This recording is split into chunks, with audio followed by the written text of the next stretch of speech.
Hey everybody, today we are going to be doing a topic video. This week I decided to ask you guys what is your favorite movie soundtrack and why, not to be confused with film scores.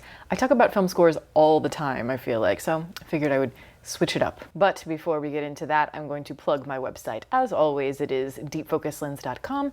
I'm an artist. I do commissioned portraits. I sell prints of my work. If that is something that you are interested in, you can always go to the website below, and if you have a question about a commission or a print, you can always email me. My email is in the description box below as well. But no, soundtrack obviously is going to be the songs that are selected for the film, not the score that is written for the film. And there are so many different soundtracks that have defined so much of my life as a child, even though I tend to associate more with film scores. But I just notice, I think, in my personal life, I think I notice people more into film soundtracks rather than film scores. So I guess I'm in the minority there. But we'll start with the first one. Digimon the movie. Well, if you are a millennial, you know that that one slaps really hard. I admit those kinds of soundtracks for those movies that were so of their era are the ones that I do tend to return to quite a lot, more than maybe I should. Because that was, the year 2000, obviously. So that was like the ska punk era. And that was a fantastic era, kind of the skater boy time for us. And I don't know, I remember in that soundtrack, like Bare Naked Ladies and like, I think Less Than Jake. I feel like Goldfinger was in there, but maybe I am misremembering. But yeah, and the Digi-Rap. If you haven't heard the Digi-Rap, you know, it's worth your time. But yeah, even All Star, I think, is on there. So it's like, it captures just, it's like a snapshot of our childhood. It's like the perfect album that kind of represents a certain time and obviously, you know, a craze that we were really obsessed with, like Digimon, Pokemon, that sort of thing. Though of the movies, I do remember thinking that the Digimon the movie was a lot better than any of the Pokemon entries. Again, that I recall. But yeah, I just remember the soundtrack really sticking out in my mind as a lot better. Very nostalgic, and I have to admit, I do listen to that one myself sometimes. But the one that really gets me, and there are quite a few, but one that really gets me, and it's from the same year, and it's the soundtrack to Titan AE. I don't know. I never even really liked the film at the time, but I have fond memories of it for whatever reason. But yeah, I remember that movie was really trying to kind of target more like the teen and the tween boy demographic. So it had that kind of like rock sort of quality to it. And it had a lot of, it felt like very like knockoff rock and pop. And they're combining it with this like Star Wars-y sci-fi sort of action adventure feeling to it.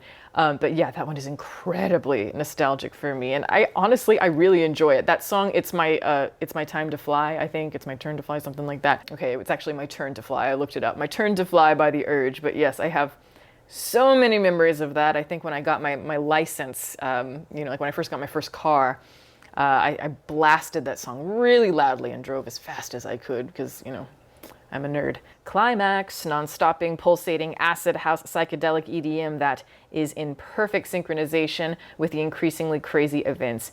It knows when to remain chill and low-key, and when to imbue itself into the screams and dance moves of the dancers. I know how it's implied that the DJ intentionally chooses increasingly heavier tracks as the dancers trip harder, almost as if the DJ knew it would get that crazy. Yeah, the DJ feels very much like that MC sort of thing, like Cabaret or something of that nature. Yes, I know I talk about Climax all the time. I don't focus on the music, though, that much. But I do think that, you know, Noe films naturally have some of the great music. I just absolutely adore them. And yeah, you've said everything. Psychedelic EDM and the way it builds with the film is really amazing. I think some of the best songs in it, though, there's just so many. But I mean, I love the Aphex Twin Window Licker. I think that might be one of the more interesting parts of the film, just because the way the song is used, at least the way I interpret it as a viewer, there was something very heart-wrenching and moving about it. It had like this harrowing, driving force to the piece of music that I never associated with it before that. And now every time I listen to it, that's all I can hear. So it has this like tinge of painful melancholy and just like a driving force, a passionate driving force to it. So I think that's really cool. But yeah, do you want to talk about a soundtrack that I've listened to over and over and over and over again since the film came out? This is certainly one of them. And yeah, I have tripped to it myself as well. And the thing is, it's just, you know, I'm not really an EDM like club kind of person. That's like the last place I'd want to be. And yet I love the feeling of it, you know, in a cinematic experience. And I love the music kind of associated with it in a psychedelic sort of experience, because there's something about that club atmosphere, and it's the colors and, you know, just kind of this abstract feeling, everything being exaggerated. It feels very much like the interior of a mind to a degree. It's like you're right on the edge. You're like pushing. It's almost like you're destructive, but maybe not. You're also on this high in a distorted mindset, often exhausted and disoriented, all those things. And it's like, I feel like this particular soundtrack really captures it well.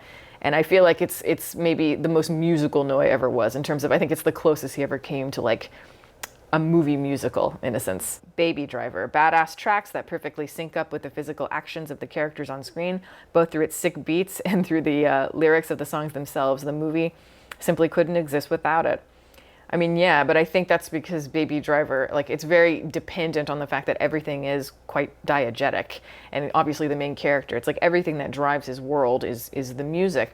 And I love that. It does kind of remind me of like a Cowboy Bebop sort of thing. What I love about that show is that, yeah, like, you know, obviously every episode, every session is named after, you know, like a song, or most of them are like that. And there's a feeling driving every episode, whether it's like a type of genre, like a genre of music, and that's like the driving force. And that's kind of like my daily life myself. You know, I typically wake up and I have some sort of music stuck in my head, and that's going to, you know, kind of create a mood, and that's going to kind of affect the way I begin my day, the way I see the world. When I look at Baby Driver 2, to me it was, again, this is another one that feels very close to a musical, way more close to a musical. This had a vibe to it like West Side Story or something of that nature. The way everything was designed, and yes, the way just like the cars stop and the, you know, the honking of the horns, and how everything just fits along with the music. It is so kind of timed and choreographed like a musical, and it's got that zippy kind of pace, and it's witty, it's cheeky, all those things. So yeah, I think it's a good choice.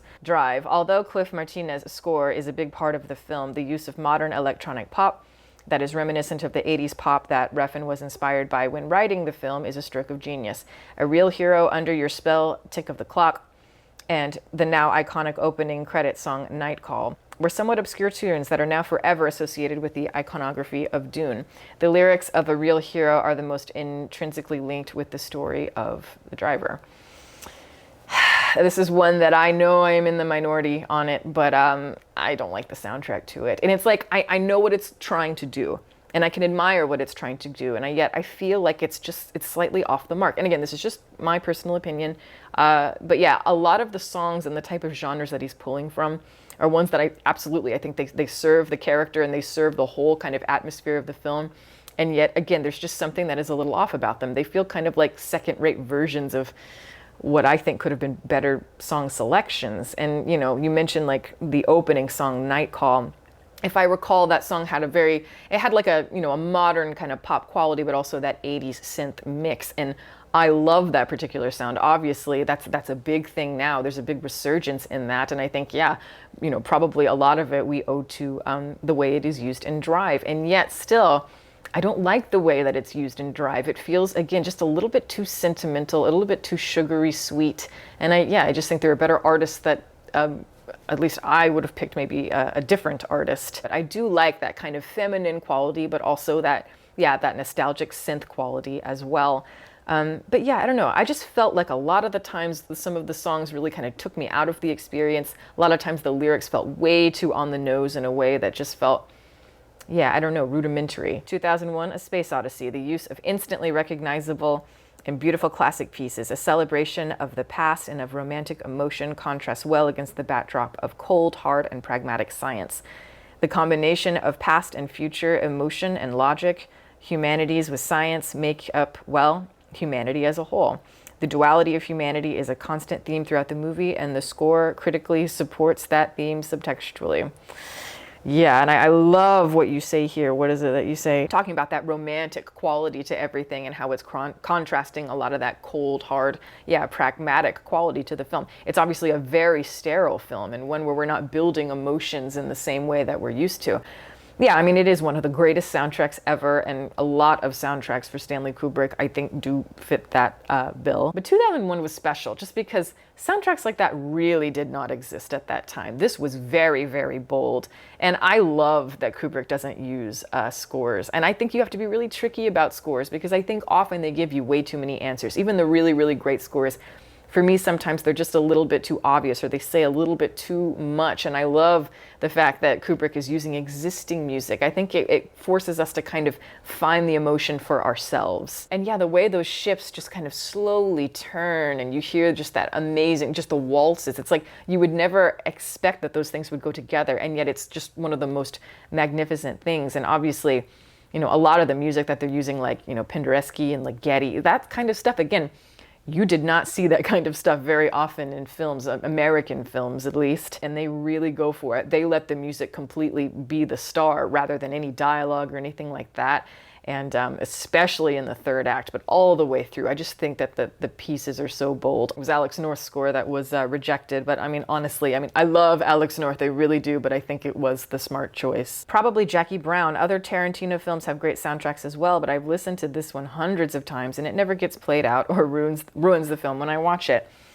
Yeah, totally. I think that Jackie Brown, and you know, I think people are starting to appreciate Jackie Brown a lot more in recent years, but I feel like, yeah, that's one of his more underrated films and one of his more underrated soundtracks for sure. I don't know. I think the soundtracks in his earlier days in the 90s, I much prefer them to the stuff that he made pre-Kill Bill, basically, because I feel like, you know, he uses a lot of like Ennio Morricone and stuff like that, and some of it works really, really well.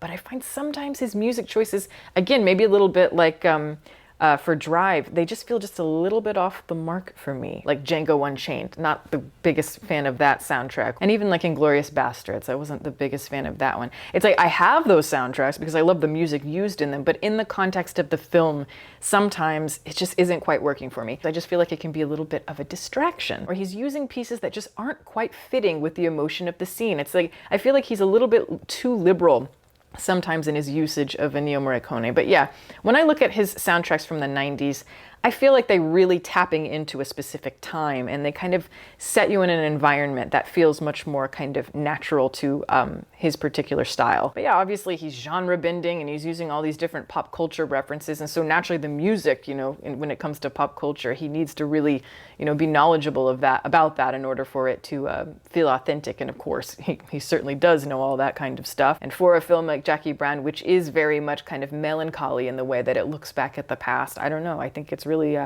special. Space Jam. It's the quintessential album of the 90s. No movie soundtrack goes as hard.